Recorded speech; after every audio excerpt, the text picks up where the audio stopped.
प्रणाम दोस्तों।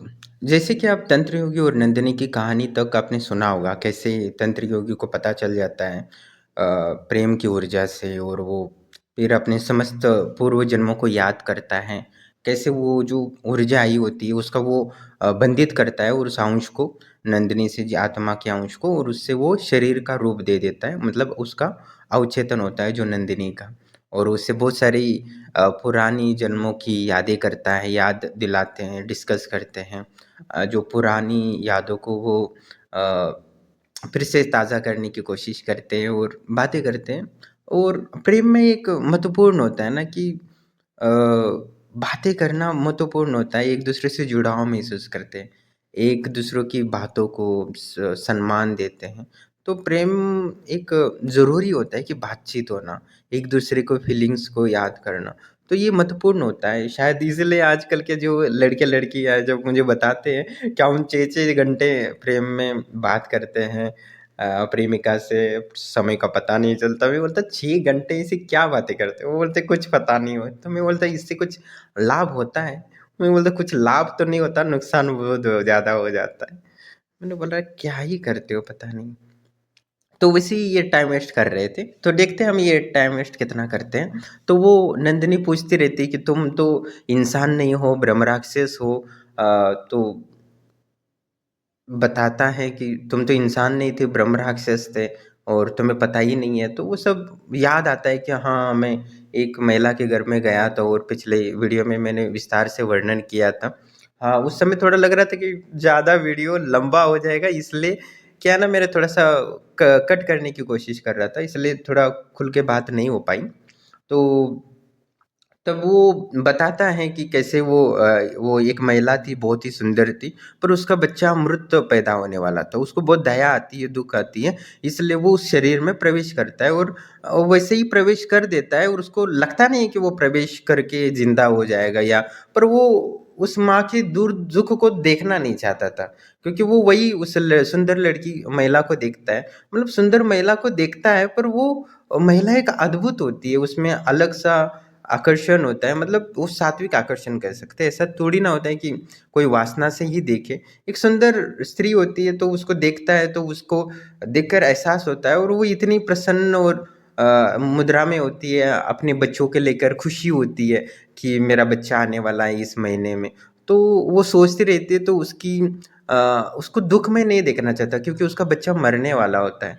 तो इसलिए उसको दुःख लगता है, इसलिए उस गर्भ में प्रवेश करता है। सोचता है कि देखते ही आ जाए, क्योंकि नंदिनी का तो कुछ पता नहीं था उसको, तो जन्मेगी, क्योंकि नंदिनी का तब जन्म नहीं हुआ था। तो वैसे वो चला जाता है उसमें और वो उस शरीर में एक्टिव हो जाता है और उस माँ के दुख को, पीड़ा को उसने मिटा देता है। उसके बाद वो महिला प्रसन्न हो जाती है अपने पुत्र को प्राप्त करके और उससे प्यार करना चाहती है। और वो आपको पता है कि वो तंत्र योगी तो इंसान तो था नहीं, वो तो ब्रह्म राक्षस था। तो वो रोता नहीं था, खाना खा लेता, पीता था और सो जाता था। तो माँ को अलग ही लगता था, यार ये बच्चा कैसा है, रोता नहीं है। और माँ को धीरे-धीरे माँ का ध्यान हट गया उससे, क्योंकि वो रोता ही नहीं था और ना कोई गलती करता था, ना ही जो बोल दिए तो वो कर देता था। वो बचपन में माँ बर्तन धोने लगती तो वो भी माँ के साथ बर्तन धोने लगता था। वो बोलता था मैं आपको मदद करता हूँ, मैं आपसे प्रेम करता हूँ। तो तंत्र योगी बर्तन धोता था, यानी वो पहले पिछले जन्म में तंत्र योगी नंदिनी के लिए बर्तन धोता था।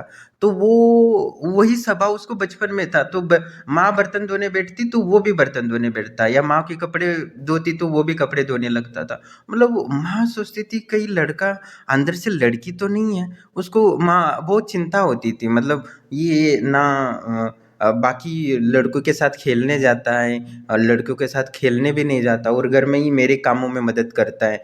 वो या घर के साफ सफाई करने लग जाता है सुबह उठ के। तो लगता है कि माँ को कभी-कभी लगता था कि ये लड़का अंदर से लड़की तो नहीं है, जैसे बाकी में होते हैं, उनको क्या बोलते हैं, क्या ही बोलते हैं, अभी मुझे याद नहीं आ रहा शब्द, शायद कई साल हुए ना उस शब्द को याद नहीं आ रहा, वो शब्द बोलते हैं उसको। तो वो वही समझने लगी थी उसकी माँ।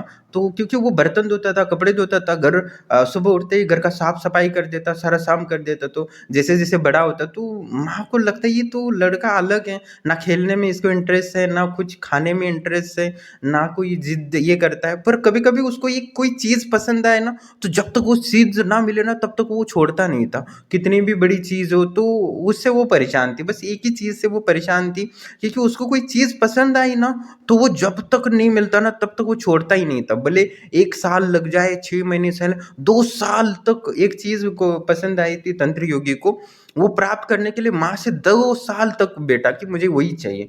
और जब तक मिला नहीं तब तक माँ बोलती थी अगले महीने दूँगा, तो वो अगले महीने तक रुकता। जब अगला महीना होता तो तुरंत बोलता कि वो मुझे चीज़ दिया नहीं आपने, तो वो माँ फिर से बोलती कि 6 महीने बाद दूँगी। तो वो मान जाता और वो चुप हो जाता। पर 2 साल बाद भी वो बोलता कि आपने 6 महीने हो गए। तो ऐसे-ऐसे करते 2 से ढाई साल होते, तब माँ को लगता है यार ये अजीब ही बच्चा है। सब काम करता है लड़कियों जैसा, और बोलो कि अभी इस समय दूँगा तो चुप भी हो जाता है और वो ज़िद भी नहीं छोड़ता। तो माँ उसको हर चीज़ देती है जो चाहिए होता है। पर वो हैरान रहती है कि इतना ज़िद्दी व्यक्ति कैसे हो सकता है, कि हर व्यक्ति तो लड़का भूल जाता है पर ये भूलता नहीं है।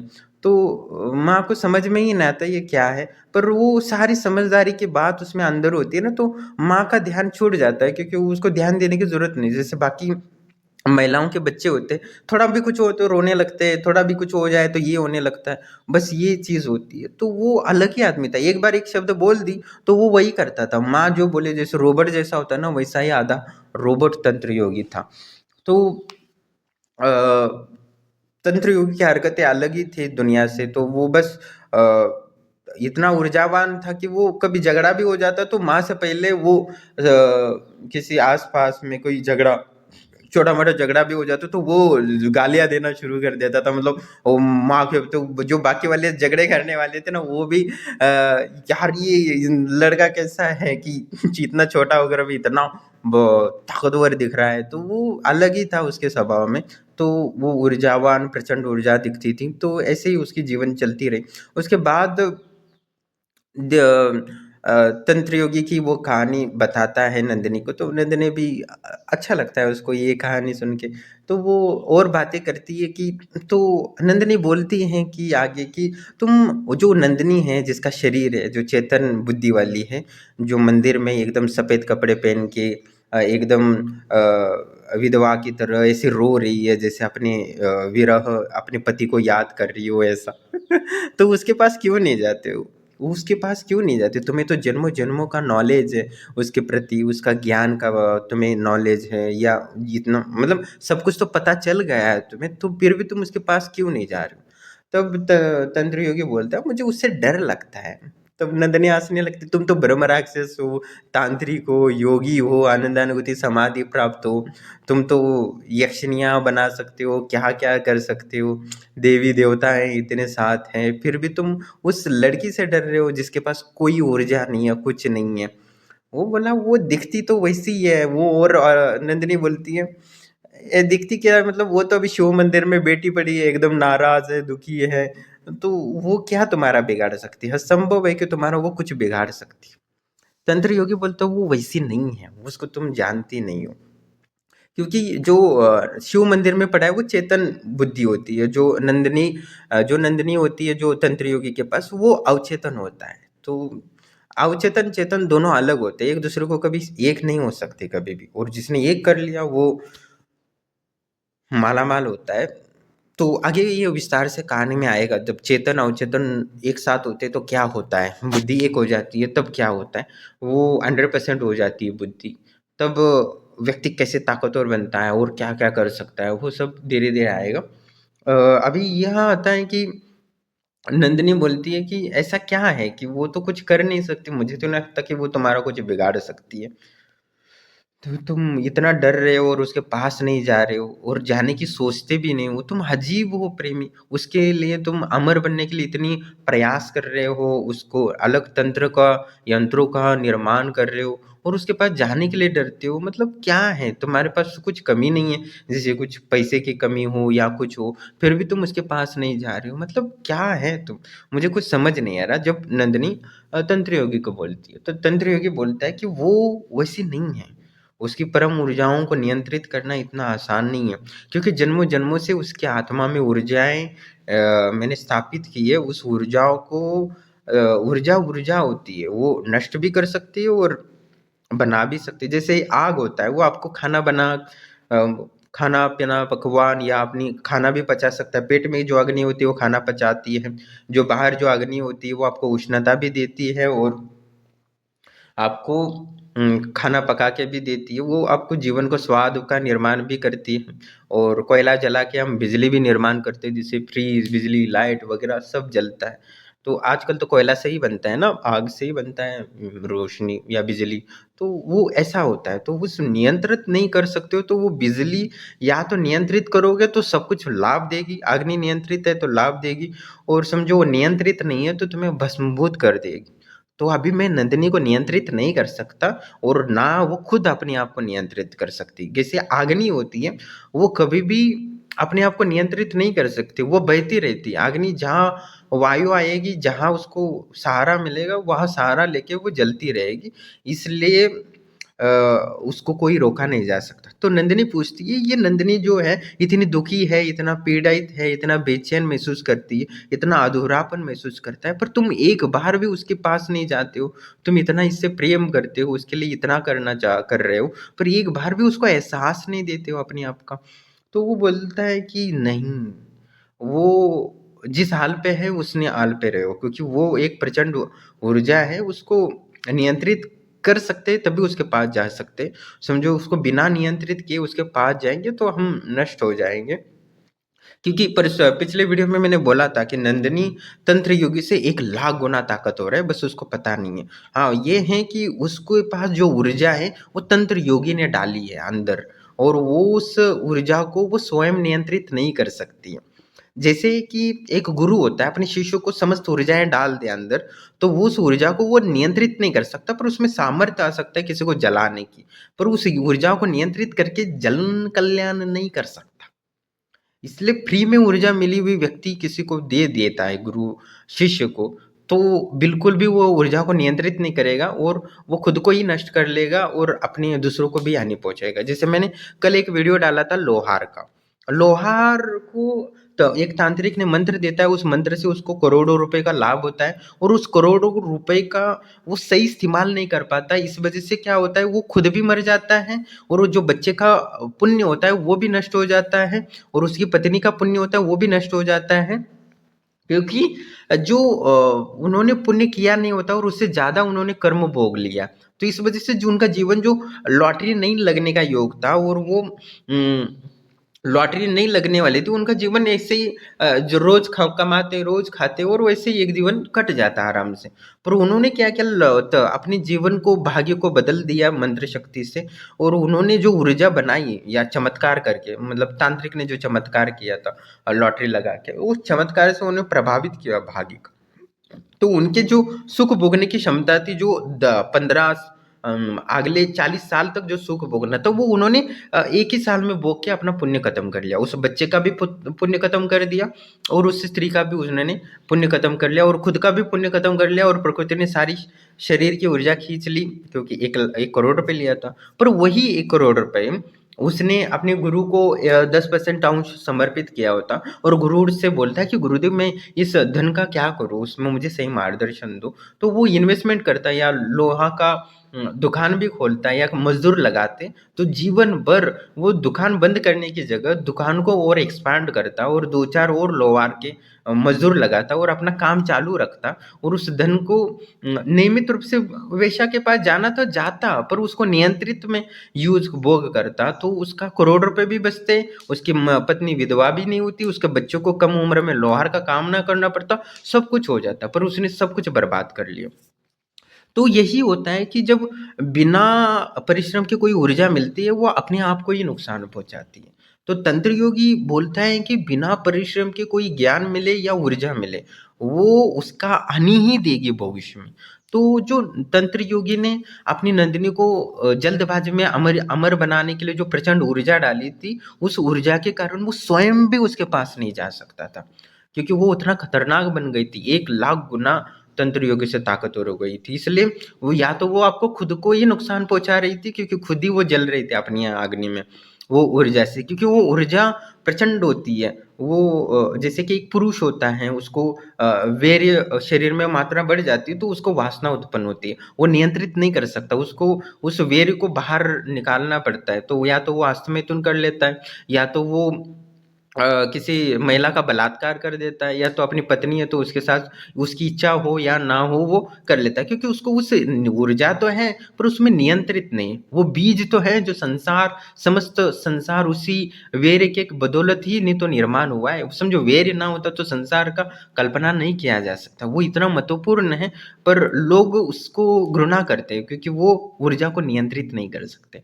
तो यह समस्त संसार में जो अग्नि है, समस्त संसार को जलाने लगे तो लोग अग्नि की बददुआएं देने लगेंगे, अग्नि की घृणा करने लगेंगे, अग्नि की निंदा करने लगे। आज अग्नि बिजली को हम नियंत्रित कर सकते हैं, इसलिए हम उसकी तारीफ करते हैं, जिसके बिना तो जिया ही नहीं जा सकता, उसके सकारात्मक बारे में सोचते हैं। पर जब ऊर्जा अनियंत्रित हो जाए तो हम उसकी बोलेंगे कि ये है। जैसे अणुबम है, अणुबम की सब लोग निंदा करते हैं, अणुबम कोई बना ले तो उस बाकी के देश उसको ब्लेम करने लगते हैं, पर अणुबम से बिजली भी बनाई सकती है, जो बिजली एकदम सस्ती और बहुत ही किफायतशीर होती है और बहुत ये होता है, बस उसको नियंत्रित करना मुश्किल है। तो ये कोयला जलाने से जितना प्रदूषण बनता है उससे कम प्रदूषण बन के या कम सस्ते में अणुबम से या अणु से परमाणु से बिजली बना सकता है, यूरेनियम बोलते हैं उसको। तो ये कहानी ये है कि पर हम नियंत्रित नहीं कर सकते, पर एक दिन मानवता यूरेनियम को नियंत्रित कर लेगी तो बहुत जल्द एआई टेक्नोलॉजी और विस्तार ले लेगी, दुनिया बदल जाएगी, बहुत कुछ लाभ होगा और हो सकता है नियंत्रित कर लेगी। ऐसा कुछ नहीं कि हम नियंत्रित नहीं कर सकते। हम विकास करेंगे, ज्ञान और ऊर्जाओं को बढ़ाएँगे तो सब शक्तियों को नियंत्रित कर सकते हैं। तो तंत्र योगी यही बोलता है कि उसको परिश्रम के बिना इतनी ऊर्जा डाल दी है कि वो मेरे लिए भी खतरनाक है और वो स्वयं के लिए भी अभी खतरा बन चुकी है। वो इसलिए अपने जीवन को सुखमय नहीं बना सकती है। ना ही वो किसी के साथ सुखमय जीवन बिता सकती है, ना कभी उसके साथ कोई दूसरा व्यक्ति सुखमय जीवन बिता सकता है। उसको एक पल भी कोई शांति या सुकून उसको नहीं मिल सकता है।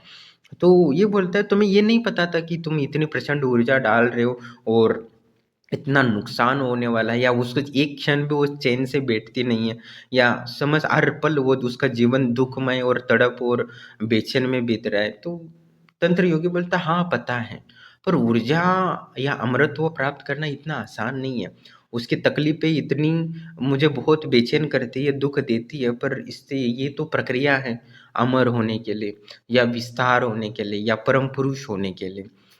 तो इसमें कोई संशय नहीं है कि इस परम ऊर्जा को धारण करना या अमृत को धारण करना इतना आसान हो। इतना आसान हो तो हर व्यक्ति अमृत को प्राप्त कर ले, हर व्यक्ति परम ज्ञानी और परम ताकतवर बन सके, या ऐसा हो नहीं सकता। हर स्त्री इतनी ताकतवर नहीं हो सकती जैसे नंदिनी है, तो इतना विराट या ये कर सके। तो तब नंदिनी बोलती है तो मैं नहीं करती विश्वास, वो इतनी दुखी हैं और इतना विरहा है, इतनी तड़प रही हैं, तो तुम्हें विश्वास नहीं हो रहा? तब तंत्र योगी पूछता है, बोलती मुझे नहीं विश्वास हो रहा।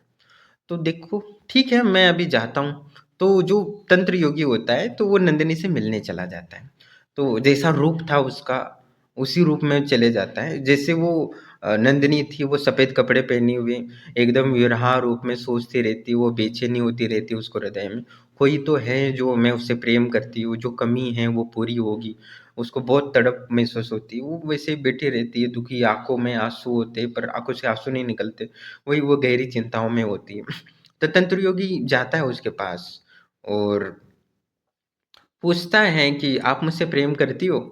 तो वो बहुत गुस्सा हो जाती है नंदिनी उस पर, और जो वो जैसे अपनी जो कपड़ों में ओढ़नी में या कुछ बोलते हैं उसकी तो वहाँ उसने कंजर लेके मंदिर में बैठी, क्योंकि कंजर क्यों लकी रखती पता नहीं होता। वो जैसे पूछता है ना तो वो डर जाती है और तुरंत गुस्सा होती है और कंजर उसकी छाती में गाड़ देती है, क्योंकि नंदिनी को लगता है ये तो कोई व्यक्ति है जो मुझसे दुष्कर्म करना चाहता है या ये मुझे बदतमीजी कर रहा है। तो तुरंत वो कंजर निकालती है और उसके छाती में डाल देती है।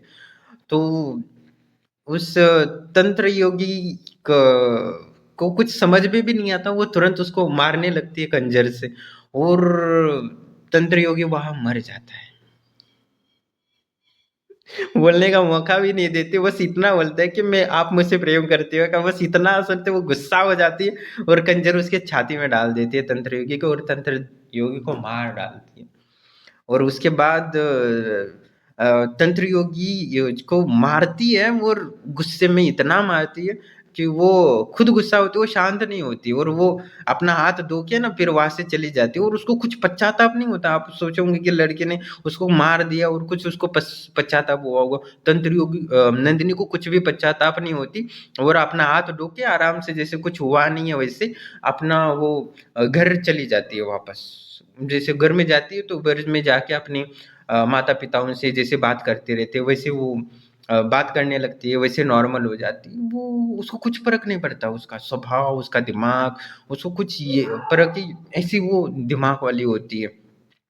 तो तंत्र योगी को तो ब्रह्म राक्षस होता है तो वो तो मरता नहीं है, तो फिर वो वापस आ जाता है। देखा, नंदिनी के पास आता है और बोलता है, देखा कि नंदिनी कैसे उसने मुझे मार भी डाला और वो मार के चली भी गई, और उसके दिमाग पे कुछ पश्चाताप भी नहीं आया, ना ही उसको कुछ प्रभाव पड़ा, ना ही कुछ उसको फर्क पड़ता है। वो इतनी खतरनाक हो गई है और इसलिए मैं उसके पास नहीं जाता। और वो अभी भूल भी गई होगी इस घटना को करके, और अपना नॉर्मल जीवन बेचती रहेगी और उसको याद करती होगी तंत्र योगी को। नंदिनी भी हैरान हो जाती कि कैसी उसकी चेतना हो गई है परम ऊर्जाओं को प्राप्त करके। जब ऊर्जा आती है ना, व्यक्ति खूंखार हो जाता है, उसको किसी की परवाह नहीं पड़ती है। ऊर्जा एक बेरहम आदमी बना देती है, उसको किसी पर रहम नहीं आ सकता। ये संसार का नियम है, जिसके पास ताकत आती है तो रहम नहीं आ सकता। तब नंदिनी पूछती है, ठीक है कि नंदिनी के पास इतनी ऊर्जा है इसलिए वो बेरहम हो गई है, किसी को रहम नहीं करती या दयालुता नहीं करती, पर तुम भी तो एक परम ज्ञानी हो, तांत्रिक हो, योगी हो, ब्रह्म राक्षस हो, तुम तो एकदम एकदम साधारण मनुष्य से भी एकदम सौम्य कैसे हो? तब वो बोलता है कि मैं आनंद अनुभूति समाधि को प्राप्त हूँ। मैंने समस्त अपने काम, क्रोध, लोभ, हिंसा, ईर्ष्या, द्वेष, इन समस्त ऊर्जाओं को मैंने नियंत्रित किया है। इस वजह से मुझे किसी प्रकार का दुःख या द्वेष, ईर्ष्या किसी के प्रति नहीं हो सकता। और मैं किसी को मार भी डालूँ तो भी मैं उसे प्रेम से ही मारूँगा, या उसको गला भी काट दूँगा तो प्रेम से ही काटूँगा। उसी की भलाई होगी या तो संसार की भलाई होगी। तो नंदिनी पूछती है, ऐसा होता है आनंद अनुभूति समाधि में? हाँ, बोलता है यही है, क्योंकि परम सत्य का दर्शन आनंदानुभूति समाधि से हो सकता है कि धर्म अधर्म क्या है, ये तभी समझ में आ सकता है जब आनंदानुभूति समाधि में हो। तंत्र योगी नंदिनी को ये बताता है। तो नंदिनी इतनी खतरनाक है, ये सोच के नंदिनी की जो आत्मा है वो भी उड़ती, तो इससे तो मेरी आत्मा की दुर्गति होगी, मतलब मेरा जीवन खतरे में आएगा। तो तंत्र योगी बोलता है, बिल्कुल, क्योंकि तुम नंदिनी के अवचेतन हो और वो चेतन है। समस्त ज्ञान तो अवचेतन में है, पर चेतन में जो अभी वर्तमान में जो ऊर्जा का प्रभाव है वो उसको जीने भी नहीं देती, और दूसरों को उसके साथ जीना बहुत ही खतरनाक है।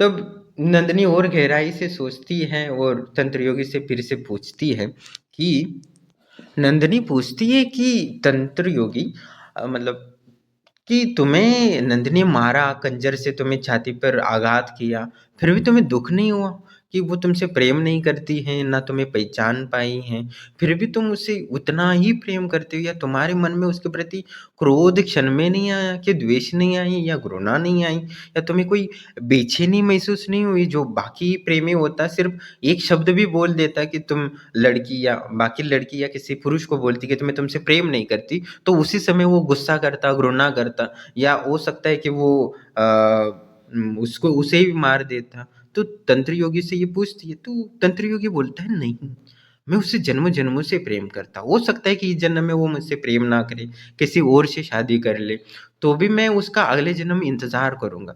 हो सकता है कि अगले जन्म में भी वो मुझसे स्वीकार करने में मना करे, तो मैं अगले जन्म और इंतजार करूंगा, पर मैं अपनी समाधि से तंत्र और योग की ऊर्जाओं को बढ़ाऊंगा, और इतनी ऊर्जा बढ़ाऊंगा कि एक समय आएगा जिससे कि मैं नंदिनी को पूर्ण अमर बनाऊँगा और ये क्रिया जन्मों-जन्मों तक चलेगी। इसमें ना मैं रोक सकता हूँ, ना ही वो कभी रोक सकती हैं। मैं वो प्रेम करे ना करे पर मैं तो प्रेम करता रहूँगा और वो उम मुझे प्रेम करने से नंदिनी भी रोक नहीं सकती या संसार के कोई व्यक्ति रोक नहीं सकता। प्रेम तो सिर्फ़ आत्मा से होता है और मैं उसकी आत्मा में रमन करके, उसकी आत्मा को महसूस करके परम आनंद महसूस करता हूँ और मैं उसी आनंद में नाचता रहता हूँ। उसकी जो आत्मा की जो सुगंध है, मेरी साँसों को एकदम साँसों की गीत बना देती है और उस गीत को एक-एक वो उसकी मेरी साँसों में गीत चलता रहता है और वो एक तो प्रचंड आनंद और मेरी साँसें, मेरी मन, बुद्धि, आत्मा, शरीर सब नाचने लगता है। तो ऐसा बोलता है और इसलिए उसको मैं कभी एक पल भी में ही उसके महसूस के बिना नहीं रह सकता। हर पल मैं उसके प्रेम में ही जीता हूँ और प्रेम ही मरता हूँ क्योंकि वो मेरे लिए परमात्मा है और मैं हर जन्म में उसी को इंतज़ार करता रहता हूँ। या समझ हो सकता है कि जन्म में उससे मुझे प्रेम ना करे, किसी के और के साथ प्रेम कर ले बैठे क्योंकि हो सकता है कि उसको बेचैनी हो रही है तो वो कहीं किसी और से भी प्रेम कर ले, तो भी मुझे क फ़र्क नहीं पड़ेगा। तो नंदिनी बोलती है कि शायद वो किसी के साथ शारीरिक संबंध बना ले या तो तुम्हें दुःख होगा? तो नंदिनी पूछती है तंत्र योगी से, तो तंत्र योगी बोलता है नहीं। समझो वो किसी पुरुष के साथ रतिरमन कर क्रीड़ा कर रही है या रमन कर रही है, तो मुझे नहीं दुःख होगा। तो नंदिनी आश्चर्यचकित हो जाती है, क्यों? क्या तुम्हें उससे लगाव नहीं है, प्रेम नहीं है? तो तंत्र योगी बोलता है, हाँ, मुझे प्रेम है, पर मेरा प्रेम उसके शरीर से नहीं है कि वो उसके शरीर को कोई छुएगा तो मुझे जलन होगी, द्वेष होगा, ईर्ष्या होगी या घृणा होगी। ना ही मुझे उससे घृणा होगी, ना ही वो जिसके साथ रमन कर रही है उसके साथ घृणा होगी। तो नंदिनी बोलती ये कैसा प्रेम है तुम्हारा? या तो तुम पागल हो या तो तुम बेवकूफ़ हो या ऐसे कैसे हो सकता है कि तुम उसको अमर बनाने के चक्कर में हो और वो किसी और के साथ शारीरिक रमन या रति क्रीड़ा करती है या काम क्रीड़ा करती है तो तुम्हें दुःख नहीं होगा? तब तंत्र योगी बोलता है क्योंकि मैं हर पल उसकी आत्मा का स्मरण करके परम समाधि में लीन रहता हूँ, आनंद महसूस करता हूँ और मैं उस आत्मा को एक यहाँ समाधि में लीन हूँ और वो किसी के साथ शारीरिक संबंध बना रही है या रतिक्रमण करके आनंद ले रही है, तो भी मेरे आत्मा में उसके प्रति घृणा, ईर्ष्या, द्वेष नहीं होता। तो नहीं होता, तो ये मुझे नहीं होता तो मैं नहीं होता यही कहूँगा ना। तो नंदिनी बोलती है मुझे विश्वास नहीं हो रहा है, ये ऐसे कैसे हो सकता है कि तू वो किसी से रति रमन करे और क्रीड़ा करे और तुम्हें दुःख नहीं होगा? ऐसे कैसे हो सकता है? ऐसा पुरुष ऐसा संसार में ऐसा पुरुष हो ही नहीं सकता कि वो प्रेमिका या पत्नी को किसी के साथ रमन करते हुए देखे तो या सोचे भी तो भी वो उसकी उस वो जलने लगेगा, वो पीड़ा लगे या तो वो उसकी पत्नी का या प्रेमिका को मार डाले या तो खुद आत्महत्या कर लेगा, ऐसा नंदिनी बोलती है। पर तंत्र योगी बोलता है कि नहीं, मैं उसकी आत्मा को प्रेम करता हूँ। शरीर है, शरीर हर 6 महीने में बदलता है, हर महीने में त्वचा की शरीर बदल जाता है, हर 3 महीने में लीवर, किडनी के सारे जो सेल्स होते हैं वो बदल जाते हैं। आप नंदिनी को बोलते हैं या तो चाहिए हो तो तुम्हें बायोलॉजी की किताबें पढ़ो तो उसमें स्पष्ट रूप से देखा है, ये ऊर्जाएँ हैं जो सेल से चलते रहते, वो आज हैं जीवित कल मर जाएँगे और जो वो रतिक्रमण कर रहे शरीर के तल पे वो मुझे नहीं उसके मेरे मन को, मेरी आत्मा को या मेरे शरीर को या मेरे बुद्धि को कोई ईर्ष्या, द्वेष के कारण बेचैनी या पीड़ा देती है।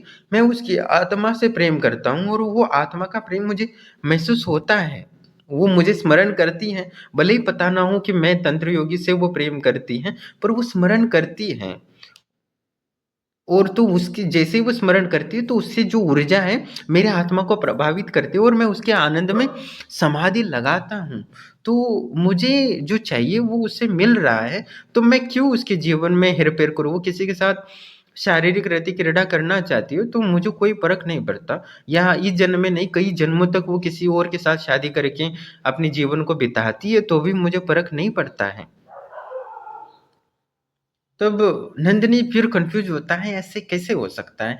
नंदिनी को विश्वास नहीं होता। क्या ऐसा कोई उदाहरण है? तब बोलता है कि तंत्र योगी की है उदाहरण, कृष्ण और राधा का। राधा ने कृष्ण से शादी नहीं की थी, ना ही उन्होंने कभी आपस में शारीरिक संबंध बनाया था, पर राधा किसी और से शादी की थी। राधा के पति का नाम आयान गोप था, जिनका वो सांसारिक जीवन बिताई थी या उनके पति थे और उन्होंने पूर्ण गृहस्थ जीवन का निर्वाह किया था। तो कृष्ण को तो पता नहीं था क्या राधा की शादी हुई, या कृष्ण के पास उतना सामर्थ्य या शक्ति नहीं थी कि वो राधा को भगा के लेके आ सकता है, या ला ला नहीं सकता था। इतना तो सामर्थ्य था, वो रुक्मणी को भगा के लेके जा आ सकता था, या वो 16,000 और पत्नियां थी वो रख सकता था। तो क्या राधा को नहीं रख सकता था? राधा को भी रख सकता था, इसमें कोई संशय नहीं है। कृष्ण आत्मा से राधा से ही प्रेम करता था और वो जीवन भर उनको ही स्मरण करके वो आत्मा से प्रेम करता था। और रुक्मिणी से था वो वैवाहिक जीवन था, वो शरीर के तल पे प्रेम था। या बाकी जो 16,000 ये महिलाओं से उन्होंने शादी की थी, वो भी उनके भावनात्मक रूप से उनसे प्रेम करते थे। शरीर के तल पर अलग प्रेम होता है, भावनाओं के तल पर अलग प्रेम होता है, और आत्मा के तल पर अलग प्रेम होता है। और मैं जो नंदिनी से प्रेम करता हूँ वो आत्मा के तल पर प्रेम करता हूँ। फिर नंदिनी बोलती हैं कि मैं तो नंदिनी की अवचेतन मन हूँ, तो मैं तो उसकी वो क्या क्या करती है, क्या क्या सोचती है, वो सब मुझे पता है। और पिछले महीने की बात है कि नंदिनी किसी शादी में गई थी, और वो शादी में वहाँ एक जो लड़का था और उसको देखकर वो मोहित हो गई थी और उसको प्रति बहुत आकर्षित महसूस कर रही थी। ये बात मुझे पता चली, पर तुम्हें पता चली? तो तंत्र योगी बोलता है, हाँ मुझे पता है कि वो एक लड़के को देखकर बहुत आकर्षित महसूस कर रही थी, या उसको देखकर और वो लड़का भी आकर्षित हो रहा था। तो पता है मुझे। तब नंदिनी बोलती है, यार तुम्हें पता है, या तुम्हें उसके प्रति जलन या ईर्ष्या द्वेष नहीं महसूस हुई, या तुम्हें घृणा नहीं हुई कि तुम्हारी नंदिनी किसी और को सोच रही हैं या कल्पना कर रही हैं कि ये पुरुष कितना सुंदर है या हैंडसम है ये, तो तुम्हें उसके प्रति घृणा नहीं आ रही? या शायद वो सोच रही है कि मैं जिसके बारे में सोच रही शायद यही तो नहीं है। वो उन्होंने आंखों से देखा और उसमें प्रति समर्प किया, तो तुम्हें दुख नहीं हो रहा है? तब तंत्र योगी बोलता है, नहीं, क्योंकि मैं जानता हूँ कि वो नंदिनी है, वो मैं उसे आत्मा से प्रेम करता हूँ। वो किसी से प्रेम और करती है तो भी मुझे फ़र्क नहीं पड़ता, क्योंकि मैं उससे प्रेम करता हूँ, तो मैं प्रेम करता रहूँगा जीवन भर। वो मुझसे चाहे या ना चाहे, मुझे उससे फ़र्क नहीं पड़ता।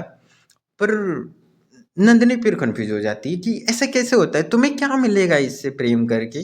या ना ही उसको तुम स्पर्श करके आनंद ले रहे हो, ना ही वो तुम्हारे लिए खाना बना के खिला रही हैं। पिछले जन्म में भी तुमने बस उसकी सेवाएँ की, पिछले जन्म में भी उसने तुम्हारे लिए कुछ भी नहीं किया था।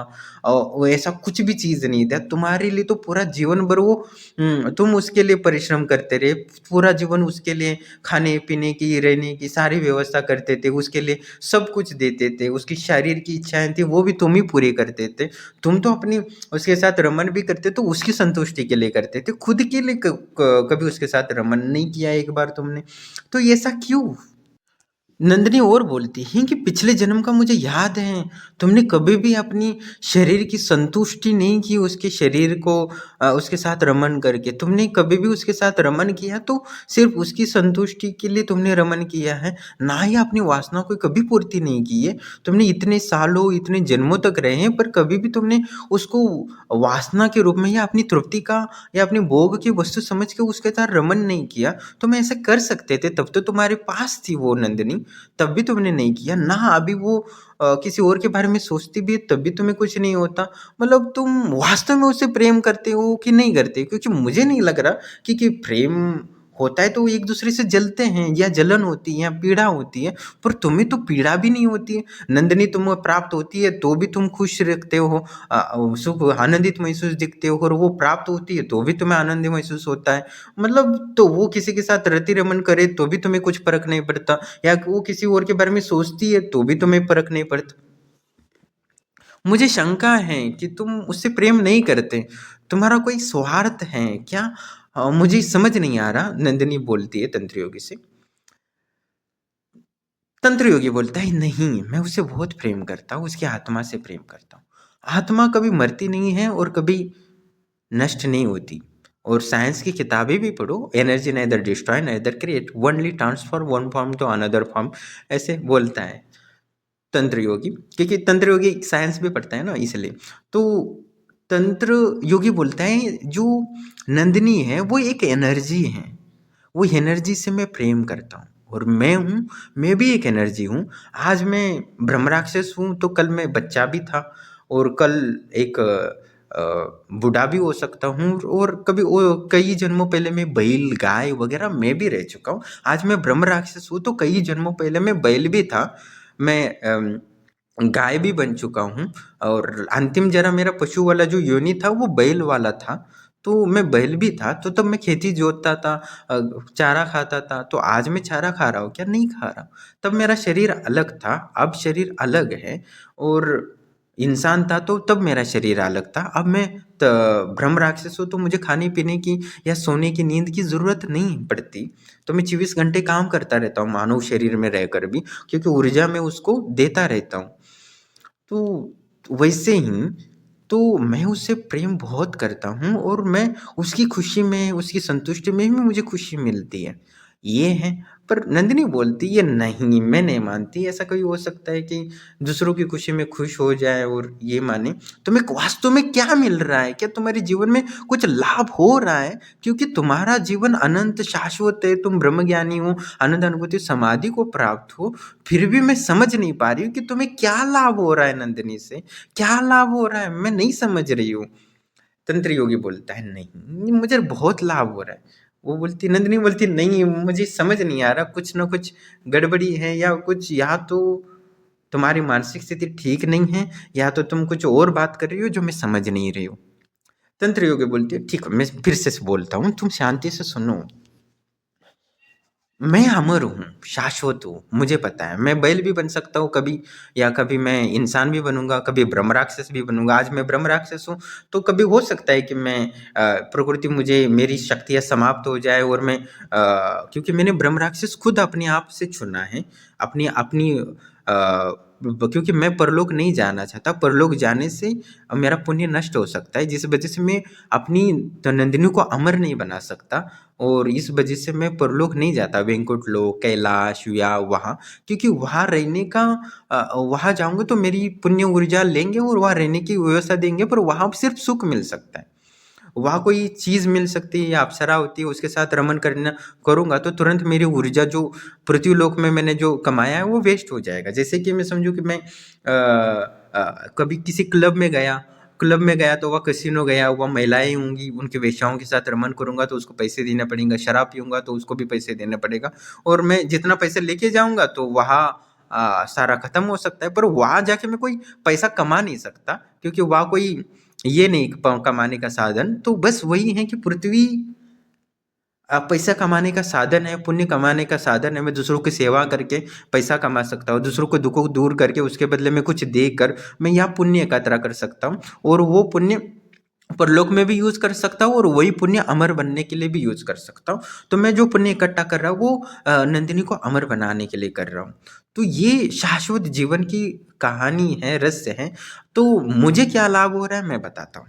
क्योंकि नंदिनी की आत्मा का मैं परमात्मा मानता हूँ और उसकी आत्मा का ही ध्यान करके मैं समाधि में चला जाता हूँ और समझो कि मैं नंदिनी की आत्मा का ध्यान करते हुए समाधि में चला जाता हूँ। तो मुझे इस ब्रह्मांड की जो समस्त ऊर्जाएं हैं वो आकर्षित होती है। जैसे कि हमने पहले दिन समाधि लगाए थे, तुम्हें याद है? उस समय हम जैसी समाधि एक साथ लगाए थे तो माँ काली, माँ सरस्वती और माँ लक्ष्मी प्रकट हो गई थी और उन्होंने आशीर्वाद दिया था कि तुम्हें धन मिलेगा जीवन भर, तुम्हें शक्ति मिलेगी, तुम्हें ज्ञान मिलेगा। तो ये वरदान उन्होंने तभी मिला ना जब मैं आपके साथ समाधि लगाता हूँ, आपके साथ समाधि लगाता हूँ। जो नंदिनी का आप 1% हो फिर भी आपको समाधि लगाता हूँ तो भी ब्रह्मांड की ये 3 समस्त परम ऊर्जाएं हैं, माँ लक्ष्मी, माँ सरस्वती, माँ काली अट्रैक्ट हो रही है। समझो कि मैं ये जो लोहा है मैं अपने पास रखता हूँ और मैं संकल्प करता हूँ कि ये लोहा सोना हो जाए और मैं आपके साथ समाधि लगा दूं तो कुछ देर बाद ये जो लोहा है वो सोना बन जाएगा।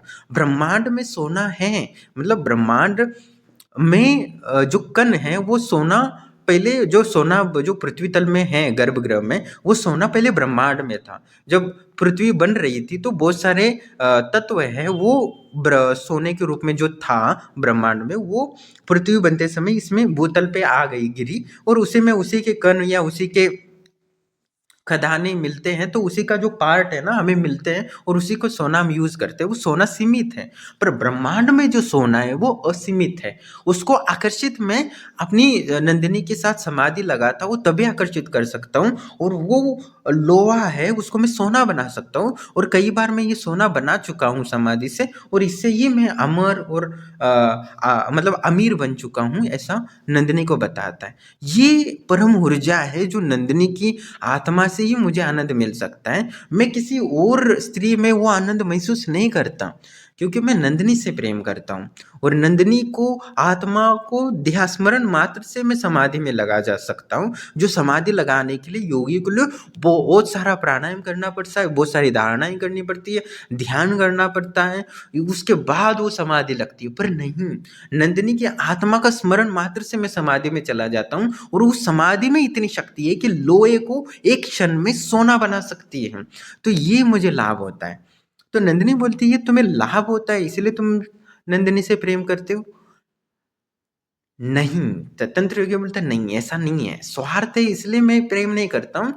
मैं नंदिनी से प्रेम करता हूँ इसलिए लोहा सोना बना सकता हूँ। मतलब नंदिनी से मैं प्रेम करता हूँ, सच्चा और वास्तविक प्रेम करता हूँ। इस प्रेम की ऊर्जा के कारण लोहा सोना बन रहा है, ना कि लोहा सोना बन रहा है इसलिए मैं प्रेम कर रहा हूँ। तंत्र योगी आगे बोलता है कि सच्चे प्रेम में वो ताकत होती है, वो संकल्प शक्ति से ब्रह्मांड की समस्त ऊर्जाओं को नियंत्रित कर सकता है। ये मेरा सच्चा प्रेम है। पर नंदिनी बोलती है कि तुम इतनी सच्चा प्रेम नंदिनी से क्यों करते हो? वो भी जन्मों जन्मों से, हर जन्म में नंदिनी से तुम्हें दुखी मिला है, कष्ट मिला है, कभी सुख नहीं मिला है, ना शारीरिक सुख मिला है, ना नंदिनी ने तुम्हें कभी भावनाओं से सुख दिया है। कभी तुम्हें पिछले जन्मों में भी मैं देखती हूँ कि वो नंदिनी तुम्हें कभी भावना से कभी बोली भी नहीं कि तुम्हें सच्चे प्रेम करती हूँ, या कभी उसने तुम्हें शरीर को संतुष्ट करने के लिए तुम्हारे पास आई हूँ। वो तो अपनी संतुष्टि के लिए तुम्हें इशारा करती थी, तो तुम उसी को संतुष्ट करते थे, और तुम उससे कभी भी कितने जन्मों में एक भी सुख तुम्हें उससे मिला नहीं है। हर समय तुम्हें दुख ही दुख मिला है। तो इस दुख का तुम्हें दुख नहीं होता कि तुम्हें उससे कुछ भी नहीं मिला है? तब तंत्र योगी बोलता है ऐसा नहीं है, जो मैंने उसके लिए दुख झेला है प्रेम में, वही तो तपस्या थी मेरी, प्रेम तपस्या। उसी तपस्या का बल है कि प्रेम का रूपांतर है, नहीं कि मैं आज एक क्षण में एक लोहे को सोना बना सकता हूँ। वही तपस्या का बल है, वही सच्चा प्रेम है, वही प्रेम की परीक्षाएं दी हैं जिसके कारण मैं पास होके इस प्रचंड ऊर्जाओं को नियंत्रित कर पाया हूँ। आज मैं तंत्र योगी हूँ, तो या योगी हो, परम आनंदानुभूति समाधि को प्राप्त हुआ हूँ, तो वही प्रेम के कारण है। आज मुझे इस आनंदानुभूति समाधि मिली है, 24 घंटे में उस आनंद का रसपान करता हूँ। वह अमृत या परम आनंद और परम सुख देता है, जो मुझे दुनिया की समस्त दुखों से बचाती है, समस्त पीड़ाओं से बचाती है, समस्त परिस्थितियों से लड़ने का हौसला देती है, साहस देती है, शक्ति देती है। ब्रह्मांड की माँ लक्ष्मी, माँ सरस्वती, माँ काली भी मेरा सम्मान करती है। हमारी जब आप आई थी तब नहीं नहीं, तब हम ध्यान लगाए थे, समाधि लगाए थे, तो हमने कैलाश में गए तो क्यों गए थे? मेरे प्रेम के कारण गए थे। मेरी प्रेम स्वयं भगवान शिव ने, माँ काली, माँ सरस्वती ने उपस्थित होके हमारे दोनों की शादी कराई थी। माँ लक्ष्मी माँ लक्ष्मी सिंदूर बन गई थी, माँ सरस्वती वरमाला बन गई थी, माँ काली मंगलसूत्र बन गई थी आपकी। तो यूं ही नहीं बनी थी, वो प्रेम को सम्मान करती है, प्रेम को ब्रह्मांड में स्थान है। प्रेम की परीक्षाओं में पास करना या प्रेम को जीतना इतना आसान नहीं है।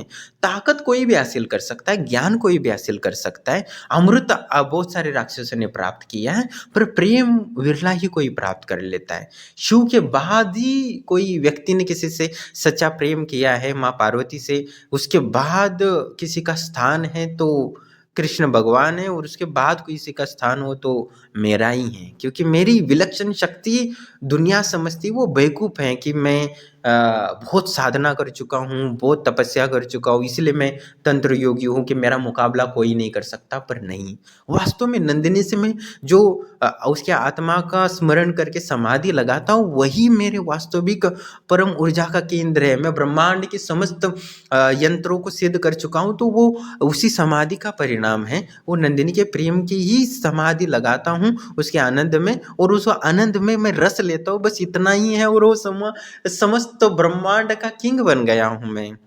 तो नंदिनी आश्चर्यचकित हो जाती कि इस प्रेम के बारे में तुम्हें कैसे पता चला। तो तंत्र योगी बोलता है, इसका रहस्य मैंने बहुत साल पहले मेरे गुरुदेव ने विज्ञान भैरव तंत्र में बताया था कि इस प्रेम की ऊर्जा को कैसे रूपांतरित करते हैं। प्रणाम दोस्तों, अभी कहानी यहाँ अभी आगे बढ़े, बहुत है इंटरेस्टिंग। और इसकी कहानी विज्ञान भैरव तंत्र से आती है। जब पिछले कई जन्म, मतलब 100 जन्म पहले तंत्र योगी एक ब्राह्मण था और अपने गुरु से शास्त्रों की चर्चा कर रहा था। तब उसके गुरु ने उसको प्रेम की कला या प्रेम कैसे करते हैं उसके बारे में बताया था 100 जन्म पहले। तब वो ब्राह्मण था। और अभी आगे जो वीडियो बनेगा वो ब्राह्मण, मतलब जो तंत्र योगी था ब्राह्मण था, और जो उसके गुरु थे उसने जो शास्त्र के संबंध में, उसके ब्रह्म ज्ञान के तत्वों के संबंध में, समस्त शास्त्राओं के संबंध में, infinity knowledge, infinity power, infinity life और इन्फिनिटी लव के बारे में गुरु और शिष्य का जो संवाद है ना, वो संवाद आपको मैं अगले वीडियो में बताऊंगा, जिससे आपको समझ में आएगा कि infinity knowledge, infinity power, infinity love को कैसे प्राप्त करते हैं। और ये नंदिनी के आत्मा के आनंद में क्या महसूस होता है, उसको इतना आनंद क्यों महसूस होता है कि नंदिनी किसी के साथ रति कर संभोग भी कर ले किसी के साथ, या 100 लड़कों के साथ संभोग कर ले, तो भी तंत्र को फर्क नहीं पड़ता, और उसकी आत्मा में उतना ही प्रेम में कोई फर्क नहीं पड़ता। यही रहस्य विज्ञान भैरव तंत्र की साधनाओं में। तो उस साधना में कैसे वो उसके गुरु ने उसको समझाया कि प्रेम कैसे किया जाता है, और उस प्रचंड ऊर्जाओं को कैसे समाधि में लगाते हैं और कैसे रूपांतरित करते हैं। और प्रथम बार जो तंत्र योगी नंदिनी के प्रेम को देखता है या उसको महसूस करता है, और उस जन्म में 100 जन्म पहले उसने कैसे वो नंदिनी से प्रेम करने लगता है, उसके बाद वो किसी लड़की को देखता नहीं और जन्मों जन्मों तक उसका पीछा करने लगता है, और कई जन्मों के बाद भी उसको मिलती नहीं है। मतलब 100 जन्म से पीछा पड़ रहा है तंत्र योगी, फिर भी नंदिनी उसको नहीं मिल रही है, और इस जन्म में तो कंजर से मार भी दिया तो भी वो उसी से प्रेम कर रहा है। तो अभी कहानी थोड़ी और इंटरेस्टिंग हुई। मुझे नहीं पता था कहानी में ये लिखा था, तो मुझे सच में पता नहीं था कि 1 घंटे पहले कि मैं क्या बोलने वाला हूँ। तो अभी गुरु से क्या कनेक्शन है अभी मुझे नहीं पता। अगले वीडियो में हम देखेंगे कि तंत्र योगी और गुरु उनके उन्होंने क्या डिस्कस करके उनको संवाद क्या है, और वो नंदिनी को बताता है, फिर उसके बाद नंदिनी और उसका क्या रिएक्शन होता है हम बाद में अगले वीडियो में देखेंगे, क्योंकि आज मैं बोलना चाहता था पर टाइम खत्म हो गया है, क्या करें।